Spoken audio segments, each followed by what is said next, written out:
My name's Elias. I've spent most of my life in the hustle and bustle of Seattle, accustomed to the sound of rain on metal roofs and the endless hum of cars. I've never believed in ghost stories or bad houses, thinking they were just the stuff of weary tourists. But that all changed 6 months ago when I inherited my late uncle's estate in the small town of Oak Creek, Oregon. It was an old 2-story Victorian, nestled among tall pine trees that seemed to whisper to each other every time I stepped out onto the porch. For the first few weeks, everything was quiet, until I started noticing strange things.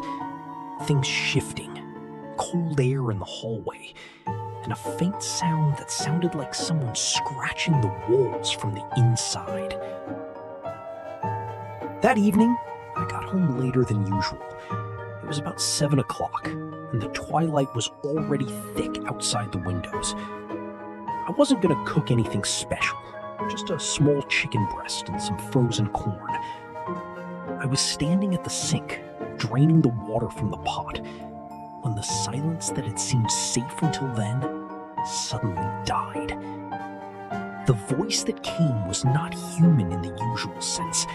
It was the sound of dry parchment tearing, mixed with the wheezing of a creature whose lungs had long been filled with black water.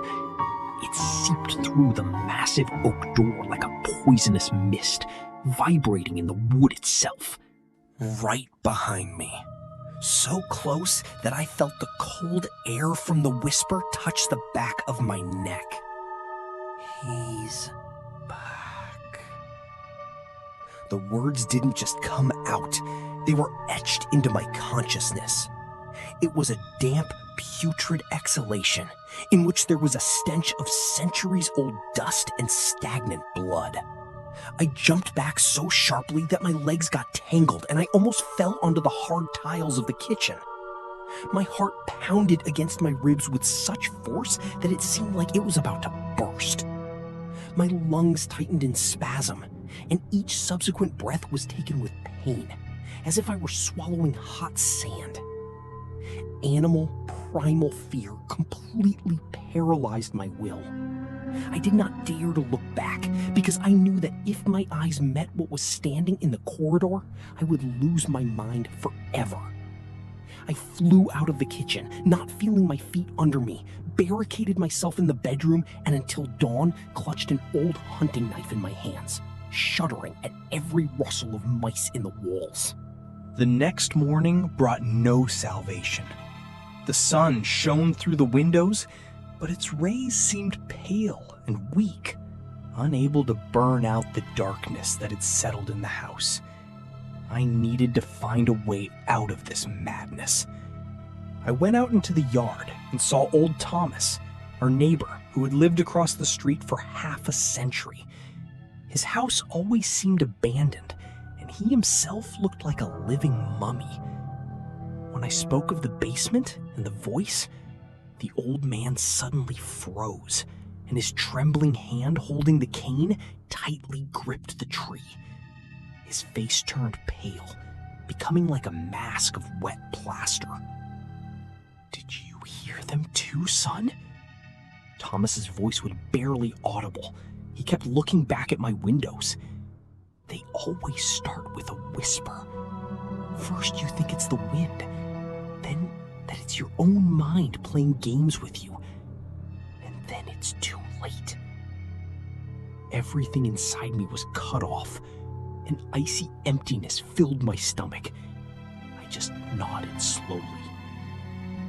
"There was a guy named Mark who lived there before you," Thomas continued, staring into the void. "He was cheerful, but after a month he stopped coming out. He said the basement seemed to breathe with him. When the police finally broke down the door, the house was empty. The kettle was still boiling on the stove. The radio was playing in the living room, and his keys were lying on the floor by the entrance. It was as if the house had simply swallowed him and not even choked." "And the owner?" I whispered. Uncle never talked about it. Thomas swallowed nervously. The owner of this house turned into a ghost after his wife, Abigail, disappeared 30 years ago. One day she went down to the basement to get some jam jars and never came back. People say the ground beneath this foundation has been cursed since the first settlers. It's hungry, Elias. It's always hungry. That night, I promised myself I wouldn't return. But fear of the unknown fought practicality. All my papers and belongings were left there. When I crossed the threshold again, the stench of decay was almost unbearable. My heart nearly leapt out of my chest. The heavy iron chain I had used to lock the cellar door had not simply been removed. The links had been torn apart like paper rings. The lock lay on the floor, crumpled by inhuman force. The door to the dungeon was ajar, and from that crack came such a grave cold that my fingers went numb. From deep within came a sound, a slow, rhythmic slosh, slosh, slosh, as if someone were walking barefoot on thick liquid. Trembling all over, I took out my phone and turned on the flashlight. "Who's there?" I shouted, but my voice trembled treacherously. The only answer was silence. I took a step onto the first step. The tree beneath me made a sound like a painful groan. Each step deeper felt like a descent into hell itself. The air became heavy, metallic in taste. When the light of my flashlight finally fell on the concrete floor in the basement, I almost dropped my phone. Fresh, wet footprints. There were dozens of them. They didn't just lead to the stairs, they circled the entire basement, as if someone had been dancing here in the pitch darkness. And they all led up to the kitchen, to where I had been standing just a moment ago. Suddenly, the door upstairs slammed shut with such force that plaster fell from above. I was trapped. The light from my flashlight began to flicker, as if the battery was running low from sheer fear. And then I heard it. Breathing. It was right next to my ear. Heavy, hoarse, with fluid gurgling in my lungs. I felt cold, slippery moisture touch my neck.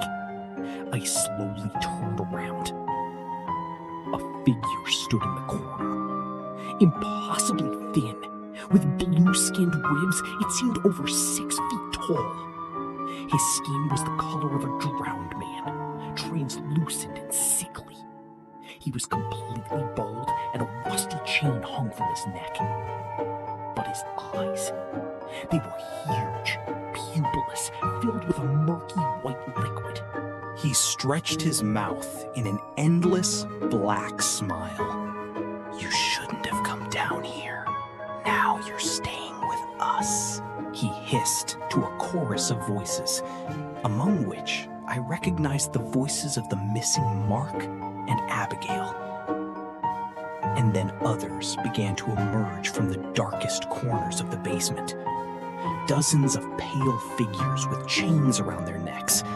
They moved jerkily, their empty eyes glowing with a hungry fire.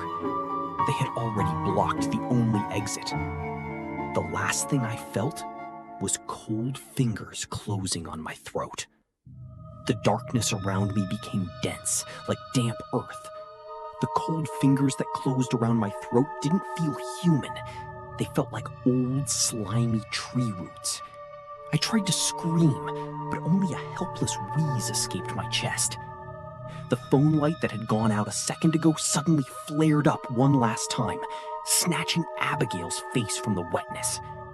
She was standing just inches away from me. Her skin hung limply across her cheekbones like wet cloth. Her lips, which were almost gone, moved in a silent whisper. "You, next in line." The sound came not from the air, but from inside my head. I was hurled backward, deep into the basement. My heels scraped against the concrete as I was dragged past rusted pipes that now felt like the ribs of a giant beast. Suddenly, the floor beneath me disappeared. We found ourselves in a room that was not on any of the house's plans. A narrow, brick-lined well where the air was so thick with the stench of ammonia that it made my eyes water. The pale figures around me parted. They didn't attack. They just stood there, their heads cocked to one side, watching the tall creature with the chain around its neck approach the wall. There, in the wall, was an empty niche, surrounded by symbols carved into the stone that seemed fresh, as if they had been made very recently, with the same lines the cops had mentioned in my memories of the attic. The creature reached out and took a new chain from the wall. It was rusty, but it was hot. The police said, I swallowed my own blood, that they were teenagers, that it was just a joke. The creature leaned toward me. Her white eyes were empty mirrors of my own death. The police are coming, it pleaded, and the police are becoming a part of us. Look at the shoes, Elias. I looked down at the pale figures standing in the shadows. On their feet were heavy, dirty shoes. Police boots. Old, worn, with the same soles that had left their marks in my attic. My heart sank. The cops who had been in my house, they hadn't left. They had simply come down here. Suddenly, there was a sound upstairs in the kitchen. A knock on the door. Hey, Elias! It's Thomas! I brought you a pie. You didn't open it this morning. The pale creature froze. She slowly turned her head toward the ceiling, and something like anticipation came over her face. She let go of my throat and pointed upwards. Call him, she ordered. Call your neighbor. If he comes down, we'll let your soul go. I looked at the chain in her hands. I looked at the empty niche in the wall that was waiting for me.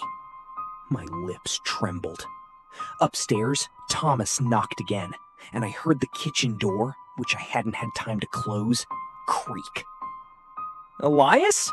Are you here? Why is your cellar door open? I opened my mouth.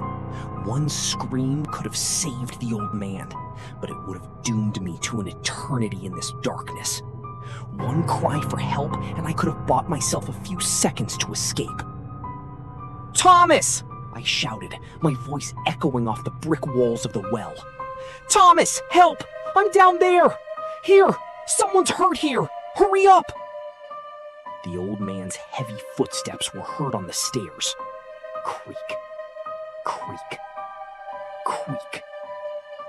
The tall creature threw back its head in satisfaction and made a sound like a dry laugh. It retreated into the shadows, preparing the chain. I closed my eyes, feeling tears of shame running down my cheeks. But as the first rays of Thomas's flashlight cut through the darkness of the well, I saw something that made me... Thomas turned to me, and I saw the same white emptiness in his eyes. I'm sorry, Elias, but the house is always hungry. And today, it will eat your conscience before it eats your body. He slammed the metal lid of the well shut, leaving me in complete, absolute darkness, with those who had waited for me for 30 years. And the last thing I heard before the chain tightened around my neck was the sound of water and the whisper of 1,000 voices. You are one of us now. The darkness in the well had become so thick that I could taste it, the taste of iron and earth and hopelessness. I heard Thomas calmly pull back the bolt from above, sealing the entrance to this underworld forever. The last ray of light disappeared, leaving me alone with the creatures who no longer whispered. They began to act. Cold hands gripped my shoulders, but this time they did not drag me. They held me still, as if preparing me for some terrible ritual. A tall creature with a rusty chain approached. In the pitch darkness, I could not see it, but I could smell the stench of its breath. The smell of an old basement where something alive had rotted for decades. The chain touched my skin. It was not just cold, it burned with our freezing pain, eating into my flesh like a living parasite. I wanted to scream, but my voice was gone. Instead of a scream, only a low wheeze escaped from my chest, the same as that of the pale man who had met me in the hallway. "Do not be afraid, Elias," a voice rang out in my head, in which hundreds of others merged. "The pain will pass. Only duty will remain." I felt my consciousness begin to blur. Memories of Seattle, of sunny mornings, of the taste of coffee. All of it began to fade, turning into gray spots. In their place came another knowledge. Every crack in the foundation, every drop of water falling from the pipe, every step of the new owner who would one day cross this threshold. I became part. I went out into the kitchen. The daylight hurt my eyes, which now saw the world differently. A young man stood in the doorway, peering in fearfully, a folder of documents in his hands. "Elias? Are you here?" he asked, peering into the darkness of the hallway. I stood in the shadows, feeling my lips stretch into the crooked yellow smile I had seen before. I drew in the heavy, damp air and whispered the words I had heard myself say. "He is back." The young man flinched and took a step back, but the door behind him was already beginning to slowly close. The house was ready for dinner again. And this time, I was no longer the victim. I was the master.